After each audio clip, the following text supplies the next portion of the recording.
India the Modi question documentary अपने ban को लेकर काफी ज्यादा सुर्खियों में है, लेकिन ऐसा क्या है इस डॉक्यूमेंट्री में जिसकी वजह से इसे बैन होना पड़ा? चलिए जानते हैं।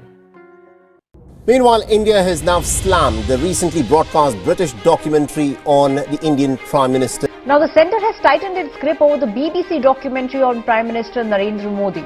A day after calling it a propaganda piece, the government issued directions for blocking multiple YouTube and Twitter posts sharing links to the controversial BBC documentary, which is titled India, the Modi Question.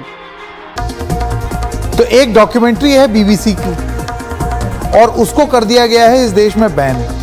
To put up the truth which everybody knows, because it's hatred everywhere in India. The Muslim, Hindu, the tensions between the religious problems are increasing day by day. We can't let this happen again because we know what is the truth is. We know what the Prime Minister.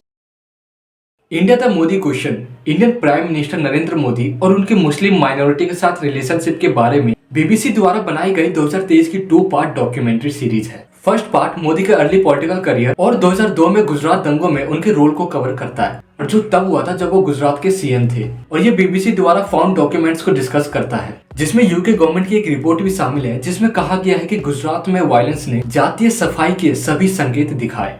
Second part 2019 में मोदी के फिर से चुने जाने के बाद उनके administration की एक्टिविटीज की जांच करता है। इसमें कश्मीर की ऑटोनॉमी की रेवोकेशन और एक नए सिटीजनशिप लॉ के साथ काफी सारे कंट्रोवर्शियल पॉलिसीज को इंक्लूड किया गया है।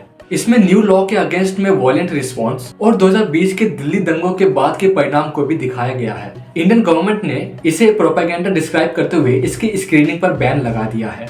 और इसके बैन के रिस्पांस में बीबीसी ने कहा कि डॉक्यूमेंट्री पर काफी गहराई से रिसर्च किया गया था और इसमें काफी सारे वॉइसेस को दर्शाया गया था, जिसमें बीजेपी के नेताओं के ओपिनियंस भी इंक्लूड थे। फिर भी बैन को अवॉइड कर दिया गया और कई स्टूडेंट ऑर्गेनाइजेशंस ने देश के डिफरेंट पार्ट्स में इसकी स्क्रीनिंग की। बैन को लेकर ऑपोजिशंस ने इसे सेंसरशिप के रूप में क्रिटिसाइज किया और commentators and human rights groups के द्वारा assault on freedom of the press के रूप में डिस्क्राइब किया गया। 2002 में गुजरात में दंगे हुए जिसमें 1000 से ज्यादा लोग मारे गए और इस दंगे में 1,50,000 से ज्यादा लोग डिस्प्लेस्ड हुए थे। दंगे गोधरा में एक ट्रेन में हिंदू तीर्थयात्रियों की मौत के बाद हुई, जिसके लिए स्टेट के मुस्लिम माइनॉरिटी को ब्लेम किया गया था। और 1947 में भारत के एक स्वतंत्र देश बनने के बाद से ये दंगा सबसे खराब रिलीजियस वायलेंस में से एक था। नरेंद्र मोदी उस समय गुजरात के सीएम थे। उनके एडमिनिस्ट्रेशन को दंगों का मेन कारण माना जाता है या उनके मैनेजमेंट को इस क्राइसिस के लिए क्रिटिसाइज किया जाता है। सुप्रीम कोर्ट ऑफ इंडिया द्वारा एक स्पेशल इन्वेस्टिगेशन टीम को पर्सनली मोदी के अगेंस्ट जांच करने के लिए अपॉइंट किया गया, लेकिन कोई सबूत नहीं मिला। दंगों में मोदी का क्या रोल था ये आज तक एक कंट्रोवर्सी बना हुआ है और काफी सारे एलिगेशंस हैं जो मोदी पर लगाए गए हैं। रिपोर्टर्स विदाउट बॉर्डर्स का कहना है कि फ्रीडम ऑफ प्रेस में कमी आई है और गवर्नमेंट ने सोशल मीडिया पर इसकी क्रिटिसिज्म को बैन कर दिया है। मोदी गवर्नमेंट ने अक्सर ट्विटर पर उन ट्वीट्स को हटाने के लिए प्रेशर डाला है जिन्हें गवर्नमेंट मोदी या बीजेपी के लिए क्रिटिकल मानती है। डॉक्यूमेंट्री का फर्स्ट सेगमेंट लगभग 1 घंटे का है, जो बीजेपी में मोदी के अर्ली पॉलिटिकल करियर, गुजरात के चीफ मिनिस्टर के रूप में उनकी अपॉइंटमेंट और 2002 में गुजरात दंगों में उनके रोल को कवर करता है। इसमें बीबीसी को जो डॉक्यूमेंट्स प्राप्त हुए हैं उन पर चर्चा की गई थी, जिसमें दिखाया गया था कि उस समय डिप्लोमेट्स एंड यूके की गवर्नमेंट के द्वारा मोदी को काफी ज्यादा क्रिटिसाइज किया गया था। डॉक्यूमेंट्स में उन पुलिस ऑफिसर्स का भी हवाला दिया गया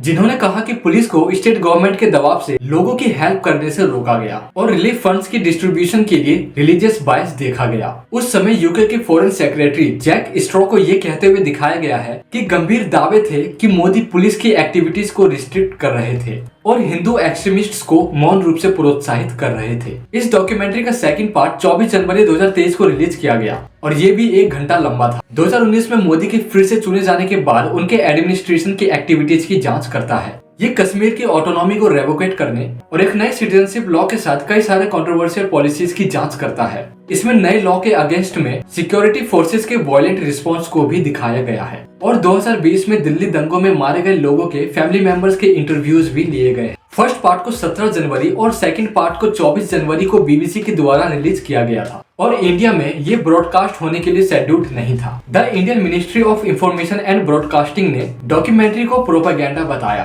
कहा कि इसमें ऑब्जेक्टिविटी की कमी है और एक कॉलोनियल माइंडसेट को दर्शाता है। गवर्नमेंट के एक मिनिस्टर ने कहा कि डॉक्यूमेंट्री को देखना देशद्रोही था और फिर बाद में इसे भारत में बैन कर दिया गया। गवर्नमेंट ने 2021 के एक लॉ को लागू किया जिसने सोशल मीडिया को सेंसर करने की अपनी पावर को बढ़ा दिया। इंडियन गवर्नमेंट की लीगल डिमांड के बाद ट्विटर और यूट्यूब ने अपने प्लेटफॉर्म पर डॉक्यूमेंट्री से लिंक करने वाले सभी पोस्ट को ब्लॉक कर दिया है, पर फिर भी डॉक्यूमेंट्री पर लगे बैन को बार बार अवॉइड किया गया। व्हाट्सएप, टेलीग्राम और ट्विटर पर डॉक्यूमेंट्री के क्लिप्स और वीपीएन का यूज बैन को रोकने के लिए किया गया था। कमेंटेटर्स ने आर्ग्यू किया कि बैन की वजह से इस डॉक्यूमेंट्री को और ज्यादा अटेंशन मिली, एक फिनोमिनन जिसे स्ट्राइसन इफेक्ट के नाम से जाना जाता है। बैन को सुप्रीम कोर्ट में चुनौती दी गई थी। कोर्ट 3 फरवरी को महुआ मोइत्रा और प्रशांत भूषण की 2 पेटिशंस पर सुनवाई के लिए तैयार हो गई। Right wing Hindu nationalist groups ने भी बीबीसी पर पूरी तरह से बैन लगाने के लिए सुप्रीम कोर्ट में पेटिशन की। कोर्ट ने पेटिशन को बिल्कुल मेरिटलेस बताया और इसे खारिज कर दिया। डॉक्यूमेंट्री की स्क्रीनिंग जनवरी के एंड में हैदराबाद सेंट्रल यूनिवर्सिटी में एक फ्रेटर्निटी मूवमेंट स्टूडेंट्स के ग्रुप्स के द्वारा ऑर्गेनाइज किया गया था और democratic youth federation of India DYFI ने केरल के वेरियस पार्ट्स में इसकी स्क्रीनिंग की थी। DYFI ने कहा, हम प्लान के साथ आगे बढ़ेंगे और आने वाले दिनों में अदर प्लेसेस पर इसकी स्क्रीनिंग की जाएगी। भारतीय युवा कांग्रेस ने कहा कि वो भी इसकी स्क्रीनिंग करेंगे। Jawaharlal Nehru university students union ने भी डॉक्यूमेंट्री की स्क्रीनिंग करने का निर्णय लिया। वहाँ बिजली और इंटरनेट की सप्लाई यूनिवर्सिटी की अथॉरिटीज ने कट कर दी थी, फिर भी स्टूडेंट्स ने मोबाइल फोन पर डॉक्यूमेंट्री की स्ट्रीमिंग की। जामिया मिलिया यूनिवर्सिटी में स्क्रीनिंग की प्लानिंग करने के बाद कम से कम 1 डजन स्टूडेंट्स को अरेस्ट कर लिया गया और यूनिवर्सिटी एंट्रेंसेस को ब्लॉक कर दिया गया। ऑल इंडिया स्टूडेंट्स ने भी लेट जनवरी में डॉक्यूमेंट्री की स्क्रीनिंग की, जिसमें Christ College, Indian Institute of Science and Azim Premji University के साथ बैंगलोर के काफी सारे कॉलेजेस के स्टूडेंट्स शामिल थे। द मोदी क्वेश्चन को independent commentators, human right groups and opposition parties द्वारा फ्रीडम ऑफ प्रेस पर हमले के रूप में डिस्क्राइब किया गया है और काफी सारे लीडर ने सोशल मीडिया पर इसे बैन को लेकर सेंसरशिप को क्रिटिसाइज किया। द गार्जियन ने लिखा कि डॉक्यूमेंट्री पर बैन भारत में रिस्ट्रिक्टेड फ्रीडम ऑफ प्रेस के दौरान लगा था। ह्यूमन राइट्स वॉच HRW के अकॉर्डिंग बैन मोदी एडमिनिस्ट्रेशन के अंदर रिलीजियस माइनॉरिटीज के हर्ष ट्रीटमेंट का एक एग्जाम्पल था। HRW ने कहा कि मोदी के अंडर गवर्नमेंट ने अक्सर गवर्नमेंट को क्रिटिसाइज करने वालों को चुप करने के लिए कठोर कानून का इस्तेमाल किया था।